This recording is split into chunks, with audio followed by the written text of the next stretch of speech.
eruption, like the one under Yellowstone National Park in Wyoming. The European Science Foundation has released a 70-page report called Extreme Geohazards: Reducing the Disaster Risk and Increasing Resilience. It references the Yellowstone supervolcano. Northwest Wyoming, land of geysers, mountains, and lakes, is also sitting atop a supervolcano. And it just took what scientists describe as a deep breath. The Yellowstone volcano is one of a half dozen or so tantrumy mountains that earned the title supervolcano because its eruptions can eject nearly 250 cubic miles of ash, dust, and gas. For comparison, that's about 1,000 times the volume of Mount St. Helens eruption in 1980, which was in itself a pretty big deal. But you shouldn't be surprised. Yellowstone is famous for its hydrothermal features like geysers and hot pots and fumaroles, which are all products of this volcanic hotspot, where half-melted magma swells up close to the Earth. Swarm of earthquakes have hit Yellowstone National Park over the past week. The park is home to a massive supervolcano that could erupt at any time. So is the swarm warning us about a looming disaster. RT's Brigitte Santos joins me live from Los Angeles with the details.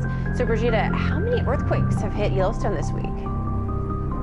Natasha, the U.S. Geological Survey has tallied up over 500 earthquakes in that area in the past week. Now, this swarm began on June 12th, and it is currently ongoing. Swarms are incredibly common in this area. In fact, they account for about 50% of all of the seismic activity in Yellowstone. And these are quakes that are ranging from 4.5 in magnitude to below zero. So I'm not sure whether there's much cause for concern right now. I do want to mention that this is a supervolcano with a thick continental crust that causes large buildups of magma, and it's capable of producing a magnitude 8 eruption on the volcanic explosivity index.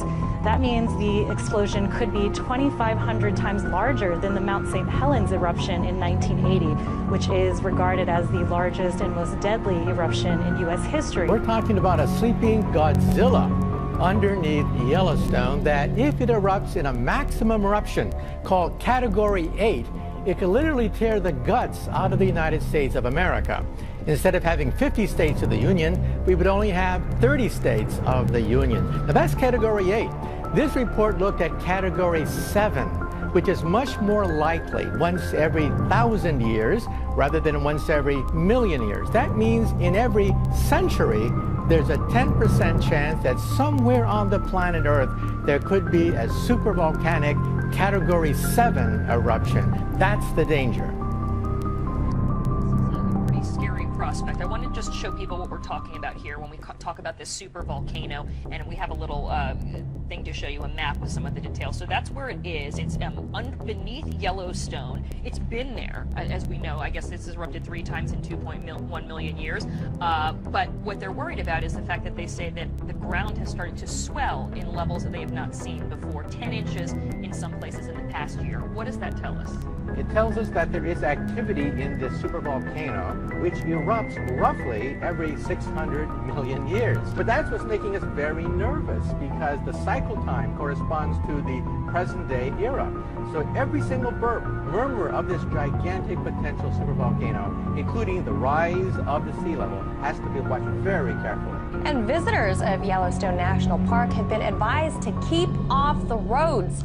That's because the heat from a supervolcano beneath the Earth's surface is melting away the asphalt. Park officials have closed the 3-mile-long roadway known as Firehole Lake Drive and have asked visitors to park on the sides of the road.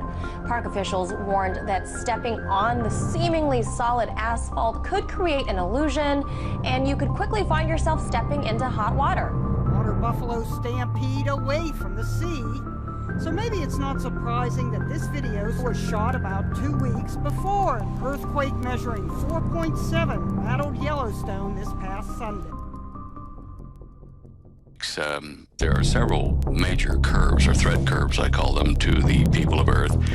Geophysical changes, geological changes, astronomical changes, political changes, threat of war. All these factors are playing heavily upon people's minds today. The earthquake thing, I used to be able to predict them fairly accurately, between 70 and 90% on a given week, using data from the U.S. Naval facility at Fenmark over in Montana.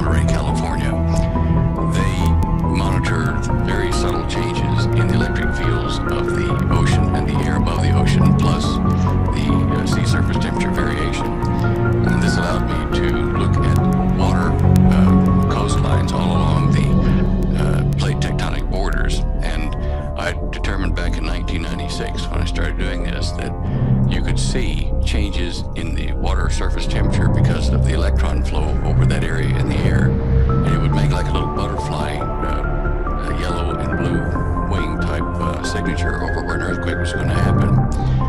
And I perfected that technique over the years until 2005, when the Finmont facility, the Navy, put up a new constellation of satellites and new programs on a new Cray computer. And they did not allow me to then access the files I had before to generate these reports. Strange enough, I was accurate enough that the Association of Island States, or island countries, if you wish, asked me to explain how to use it so that they could use it to predict tsunamis.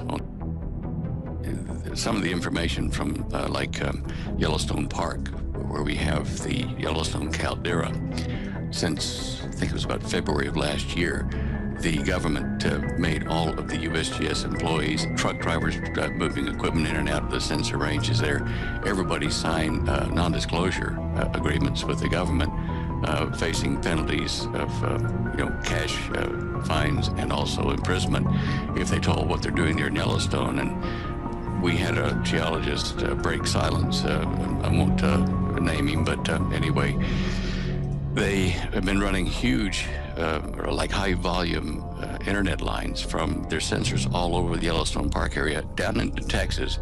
I think they may be now switching it over to the NSA facility in Utah. One of those catastrophic supervolcanic eruptions may be, several 100,000 years between times, but what they're doing now is they're measuring the increased appearance of helium, an isotope of helium gas, which was buried way down deep underneath the Yellowstone. And when that starts to release, it means that there's geological activity down there in a deeper pool of magma, which they have recently. Well, the bottom line is we're going to see trouble with Yellowstone, and we're going to see trouble with Lake Taupo caldera down in North Island, New Zealand. Both of those are under severe stress from different types of tectonic plate movement, but they are both supervolcanoes. And Lake Taupo erupted last in 87 AD. It sent up so much ash from the southern hemisphere that the Chinese astronomers at that time recorded 3 days of darkness after the eruption down there. Now, USGS has been told not to panic people because it hurts real estate values in the economy if it gets too serious. But people who read between the lines will see that we're being warned by USGS, by drills and just kind of subtle warnings in the newspaper in California that earthquake activity and hence some volcanic activity is somewhat imminent. And they're trying to get people to gradually readjust their circumstance without causing a panic. Mind you, with all the illegals in California, I guess, if that fell into the sea, it wouldn't be a great loss, but still, you got to give them a chance. The new plasma pool they found deep down has opened up a vent to the northwest, heading toward Mount St. Helens direction. This one is a very deep vent because when the Fukushima earthquake occurred, on that day I was watching the seismic helicopters at Yellowstone, and one of them in the northwest corner picked up and rang like a bell before the normal shock wave could have even reached the United States. And that means to me that there is a direct hydrodynamic connection in the in the magma between Yellowstone and the western side of the North Pacific.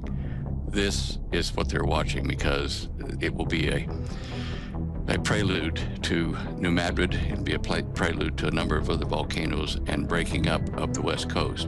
So the Yellowstone caldera is kind of a new kind of instrument in addition to being a threat. I wanted to jump in here real quick tonight and share an email that I received from a guy that I knew a long time ago, a very trusted individual that has in certain ways risked his life for me and same as I did for him. But he sent me a very disturbing email today, and you can see right here it was 8:06 p.m. exactly like 17 minutes ago. It took me a minute to get everything set up.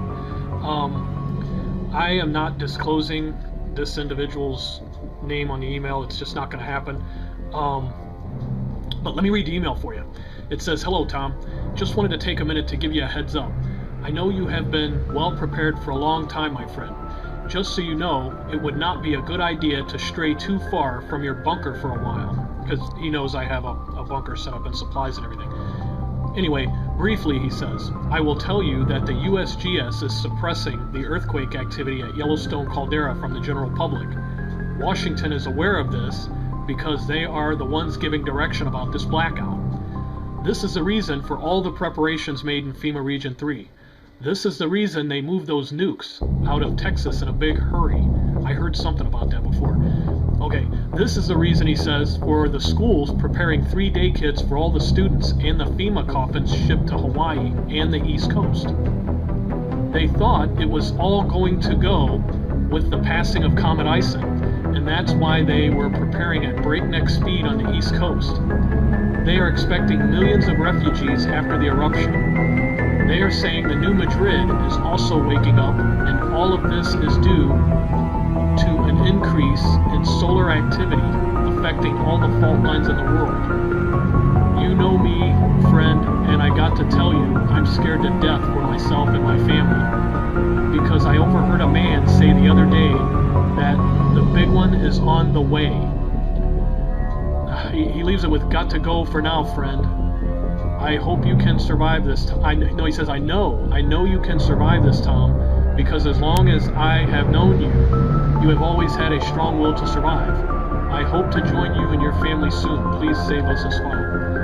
And he knows that I will always have a spot for him. But this is definitely pretty disturbing, and I guess it's all coming through the State Department, USGS.